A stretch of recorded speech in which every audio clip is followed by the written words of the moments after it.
Good afternoon, guys, and welcome to the podcast. I've got a fantastic guest for the female entrepreneurs out there in the audience listening or watching, Kaylea Van Arsdale. And she is an entrepreneur and she inspires women to build their dream businesses and lives. And so, for anybody interested in overcoming challenges as a mom, entrepreneur, starting over, divorce, and how to scale businesses with courses, communities, and mastermind. And Kaylea is the guest for today. She's got 14 years of experience, and I'm really happy to have her on and pick her brain. Kaylea, welcome.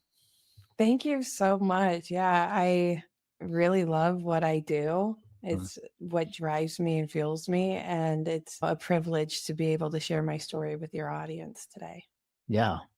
And to kick it off, talk about your journey and your story and your background, then we'll dive into the conversation. Yeah, so I have a really hard story in that I did not have a great start. I came from a lot of abuse, and it really shaped the mindset I had and what I went after in my early adulthood. And eventually there's just this snap that was like, I deserve more Mm. and I need to do better and think of myself more worthy. And I got out of a really tough situation, Mm. really focused on what I wanted in life, and just went from there and built my life, rebuilt it from the ground up. Mhm. And now I have a six-figure business. I run the operations for multiple seven-figure businesses. Uh-huh. And I'm like constantly pushing to help other people get out of the lives that they don't want and actually build that successful life and business. Yeah. Yeah. Really interesting. And diving in, we'll talk about is a lot of female entrepreneurs in the audience. They struggled a lot. And what are the mindsets for breaking free and starting over and going from a low vibrational state to a higher vibrational state? Yeah, first you got to realize those dreams, they're not just like this big old fantasy that doesn't exist, and they're completely obtainable. And once you realize, okay, if it's completely obtainable, other people have obtained this dream of that I have, why can't I? And usually the why can't I is that negative thought that's been telling you can't for years, telling Oh, you to sit down, to be quiet, telling you that the competition is better, so why even try? yeah. And eventually you get to a point where you have to decide, is that voice telling you the truth? And Yeah. if it's not telling you the truth, why are you accepting it as the truth? If Yeah. it's not the truth, push forward anyway, in Mm. spite of the fear, in spite of the negative words that are telling you can't do it. Instead, go, okay, want to bet? I'll show you I can do it. I am worth this. And yeah, there's going to be so many obstacles put in your way, so many distractions that are there to keep you living small, to keep you away from that dream life. It'll distract you by being like, oh, look at this pretty shiny object and it's paid you $10,000 and I'm distracting you away from your dream life over here. And if you had kept on your path, ignored that distraction, remained on your journey, focused on what you really wanted, you could have gotten to that dream life at that business that got you $100,000 Mm. instead of the $10,000 distraction you got. And the years it's keeping you held back because you think that $10,000 is all I'm worth. I can't do better than that. So I'm going to maintain the status quo of maybe I make $10,000 a year, a month, or we start to challenge that and go, maybe I am worth having a six-figure, seven-figure business. Maybe I am worth having a relationship that is thriving and healthy. And Mm. then actually focusing and moving toward that instead of the shiny objects. Interesting.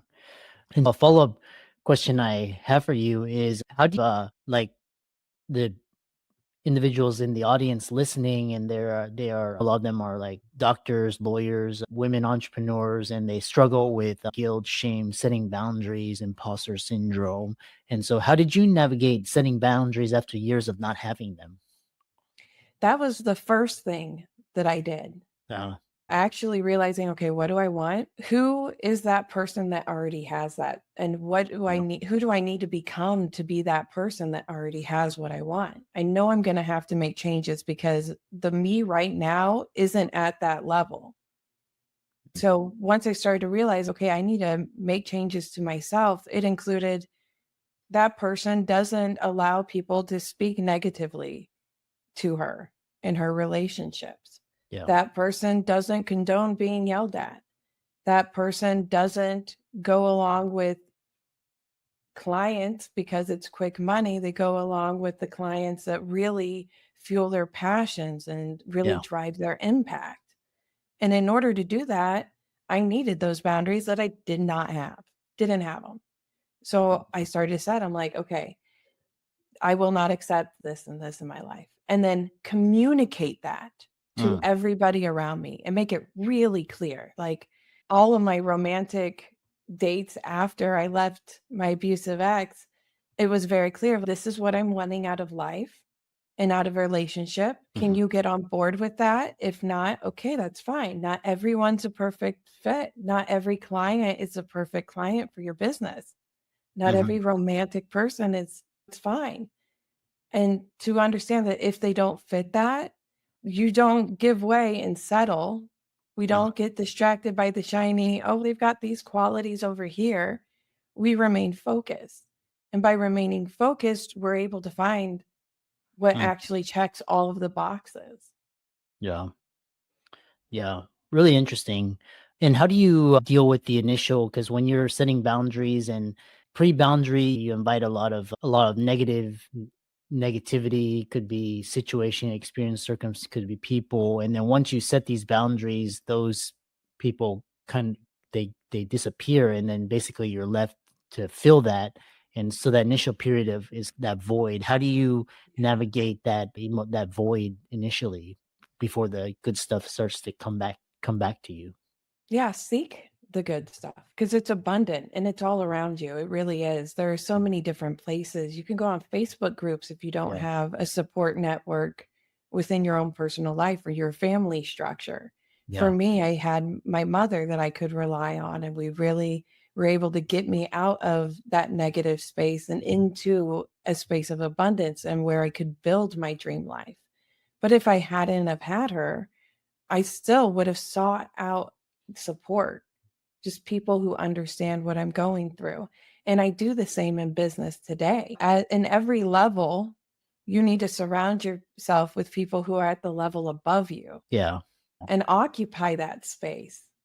Take up that space at that seat of the table with the geniuses that you surrounded yourself around, the positive people, really soak it up and spread it around. It's like this give and take. But you can seek out these positive, supportive mentor people at every stage in your journey.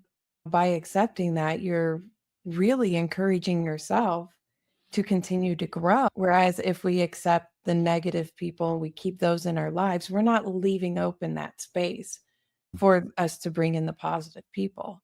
Yeah. And don't wait on that. I wouldn't say they're just going to show up at your door like, hey, I'm the person here to fill that space. You're going to have to go out and find it, but you can find it. Yeah. And so a follow-up question I have for you is, because you started over, and talk about what is the best way if people are listening to this and they want to scale businesses with courses, communities, and masterminds, how would they do that? Yeah, so I love courses. Education has been in my soul since I was 6 years old, writing on my bedroom walls as my chalkboard, much to my mother's disgust.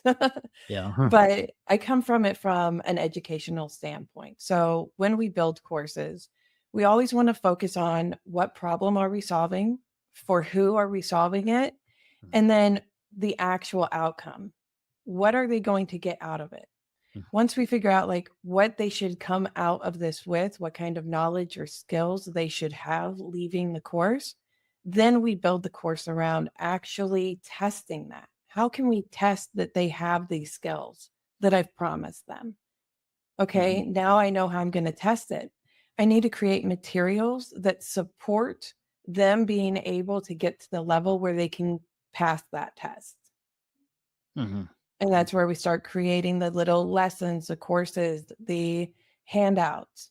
And a big component of this is actually understanding that there are so many different learning styles. There's multiple learning intelligences, and actually hitting those, going for the Mhm. visual component, the videos. Yeah. Maybe have the audio component where they can just download the audio side of your lesson. Having handouts and transcripts so people who are more just focused on learning through words can do it that way.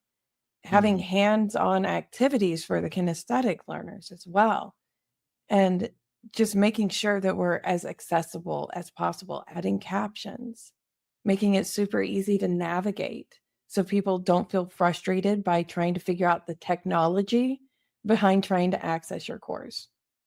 And so once you build like the actual lessons, the course, you put it up on your site, then you have to go and market it. Mhm. Interesting. Yeah. And what about how about you want to take a course and then how about creating and scaling a community? Yeah. So once you've created the course, you can use this course in multiple ways. You could just use it as a freebie maggot. Hey, come on, get on my list and I will send you emails.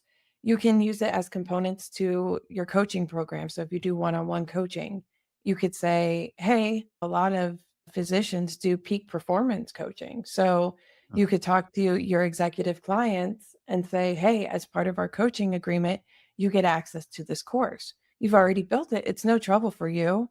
And usually it's something that you can create that saves you time, saves you frustration, gives your client clarity. And what you can do with that is you can also do it in a community where, hey, get into my community. As being a part of the community, you get access to this course. And you can have that course access while you're a part of the community, or you can set it where they only have access for a specific amount of days. So it really encourages them to get in there, do Mm. the work, because otherwise they may sit there and let it just sit. They're not going to go through it because they don't feel that push to go through it. Where I found great success with our clients in only giving them like 60-day access to the course and the recordings as well, so that they have to get in there. You have to apply it because we want to see the outcome and the result from you as well. Mm. Interesting. And with community, what is your number one tip or trick for creating a lot of vibrant, healthy community? Yeah. So consistency and value. You just want to consistently provide value. And that can be in multiple forms. It really is up to you and your time and your bandwidth as well. And you can scale it. So you can start it small and then build it up. But being consistent where, hey, guys, once a month, we're going to do a live training that Mm. you get free access to. So it's a smaller free community. Or you can do a paid community where they may get that month training, but they also get weekly trainings as well, or weekly live office hours, Q&As with you. Find ways to engage them. And with that, you can do different posts that show, hey, what's your life like? People love to tell you what's going on in their lives. And so that builds a sense of camaraderie because their peers might start to see, oh, this person really loves horses. And I do too. And it means nothing towards the whole course thing, but it does towards the community building because they start to feel like, oh, we're connected. We have similar interests. And that is really powerful. Finding ways to reward. So positive reinforcement is huge with us. Like we want to find ways to encourage growth and encourage participation. So we do a bunch of different contests where they can earn different things, including money, free courses and credits to the classes as well, and merchandise also, so that they're going out wearing our shirts and our hats and essentially promoting, and they feel proud. They feel like, oh man, I'm a part of this community. And that spreads that kind of marketing without you really having to do anything extra because they're doing it for you. And if you want to take it a step up, find a way to do in-person events. So with a lot of my clients, we do quarterly in-person events for their community. So it's not too much for them. Just every quarter we get together, we talk about how the quarter went and our plans for the next one. We're really focused on growth and building that community. So we throw in fun like helicopter rides and VIP dinners and networking events. Like really try to create something that people are really proud to be a part of. Interesting. And so what is for people that have a Facebook group or these types of communities? What are some daily practices that they can do to foster? Is it posting a thought, or is it an article, or just what are some techniques for fostering community engagement? Yeah, so post the articles for sure because we have those different kind of learners, right? So we want to make sure that we recognize that beyond our course development, but in our marketing and in the value we provide. Some people really like the articles. Some people would prefer you get on a video and say, "Hey, this is what's going on in this article, and here's the article." So you doubled it up. You've given them the article and the video, right? Sometimes you can take a video like the monthly live that you do in your group community. You Mhm. take that, you cut it up into little snippets and then throw that out onto social media and be like, look at what we talked about in our community today. And it's free. Go ahead and join if you want to. But try to provide as much value as you can. I go 5-to-1 on our value to sale. So 5 valuable posts to Mhm. one post that like really pushes some kind of sale or joining our group or whatever call to action we want to put forth. But you really want to show that you care Mhm. about them. And a huge way to do that, and I know a lot of people are really uncomfortable with it, is go live on Facebook every day. We've had clients that did it every day for a year, and now they're just super comfortable getting behind the camera. Mhm. I find the more that I do it, the more comfortable I get. And the more comfortable you are, the more you draw in people because they go, oh, she's not freaking out. So I shouldn't be freaking out either. Yeah. Interesting. And a question from the audience is with, for example, you have when you mentioned these lives, what is a in I'm seeing there's the audience is seeing, for example, there's a Telegram and there is WhatsApp. And then I know that Instagram now you have these kind of group messages, and also in the Facebook community you can also have group chats. So which one is better to use? Is it like these kind of list serve chats, or is it like a Facebook community? What is optimum? It really depends on where your people are at, your ideal avatar, your audience. Where are they actually gathering? If it Mhm. is Facebook, then yeah, a Facebook group could be usable. Except the cons of the Facebook group is that there are so many different distractions within Facebook. You have Mhm. notifications popping up, you have all these navigation bars saying, hey, you can go click here and get into this group right now Mhm. instead of your group. And so it can be harder to get them to actually focus in on your group when it is Facebook. But Facebook is a good outlet to get people like aware of you. Mhm. Mhm. And then you can like pull them in a little bit deeper. And Mhm. that's what you want to do. You want to get their email because you don't own Facebook, you don't own Instagram, Mhm. you don't Mhm. own any of that. You don't own their contact information from it. And at any moment, they can just be like, we decided to close shop, we're done, Yeah. or we've crashed. And the only way you can communicate with your whole audience is through TikTok, and we've now been banned in your country. There's things like that. But if you had their emails, then Mhm. you own that contact information, and then you can continue to market to them through email marketing, where you can send videos, you Mhm. can send texts, you can send pictures, get really creative with that. I personally am a huge fan of Kajabi, but that's where I house my course and my community. And they are a little bit higher on like fees and whatnot. They're like $200 a month, I think. But you could start on WordPress. It's a really cheap website builder, and they have third-party apps that allow you to build communities on there as well. Or potentially using something like Discord, where you can create a specific private chat. In Kajabi, there is that chat function. In WordPress, you have the ability to create a chat function as well. So you're not limited to where you can go. And the options are endless. Hmm. It's just figuring out, where are my people? They're not always on Facebook. I've had clients where their people are absolutely not on Facebook, and we ask them, hey, come join this Facebook group. They grumbled. They're like, no, thank you. I don't want a Facebook thing.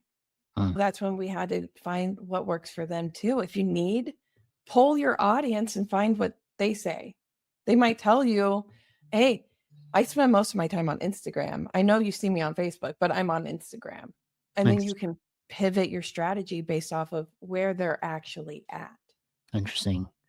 And the follow-up question I have is, for example, like Substack and like ConvertKit now they have like subscription, and it's not like a community per se, but it's like a subscription to a newspaper or that. I'm just curious if someone had no experience and they don't know where the people are, like should they go on Patreon or Substack, or if they have an existing Facebook community but it's just been there, they haven't really nurtured it. Like, what are your thoughts on that?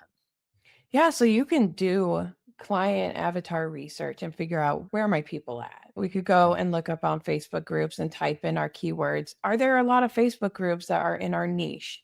Yeah. If not, we can see, there might not be that much need for it. But if I see woman entrepreneur and uh, there's a ton of Facebook groups, I know, okay, there's a lot of women entrepreneurs on Facebook. So maybe I should do something here. yeah. Whereas if I type something else in LinkedIn and I get a lot of responses back on that, I might be like, oh, they're really active here and not on Facebook or Instagram. So I should direct my focus into one place, and definitely try and get that email so that you can Mm-hmm. actually market them, because that's what we want, their actual email. But you can also do something super easy. It's a big thing. I love it right now. If you're not using AI, then you are falling behind, because it's here, it's not going anywhere. I absolutely suggest using it ethically. We're not here trying to copy people's work. What you get from Chat GPT does need work to make it more you and personable. But you Hmm. could go to Chat GPT and say, here is my ideal avatar, and actually describe this person. Who are they? What do they do throughout the day? What are their problems? And say, based off this, what companies align with what I already provide? Where are they posting? And then you can see, oh, I'm going to go actually look at my competitors and see, oh, my competitor who does this exact thing is posting way more on Instagram than they are on Facebook, and they're way more successful than me. Why am I going to try to create something new when I know that obviously what works for them is drawing in my ideal audience? If I do it and put my unique twist on it, then it's going to draw in those same people too. So Mm. look at where your people are at, where your competitors are at, what they're doing, what they're posting. Start to actually analyze, hey, this post that they did performed really well. And it didn't take, it was like a 5-second video. I can do that. And then create it and put it out there. Yeah. Fascinating. I wish we had more time, man, because you have a lot. I was gonna ask you like how you got your skills and if there was one thing you could tell the audience. But to finish it out, how can people contact you, and if they wanted to learn more from you, especially given your experience, how could they do that? Yeah, so you can contact me at managebymagic.com. You can get a free call, and there's tons of resources there, including how to create a course, how to create a quiz. And yeah, I'm always active, always Yeah. trying to tell you, here's the valuable stuff that you need to know about growing your business. So yeah, Yeah. follow along. Excellent. Thanks so much, and keep up the great work, and very inspiring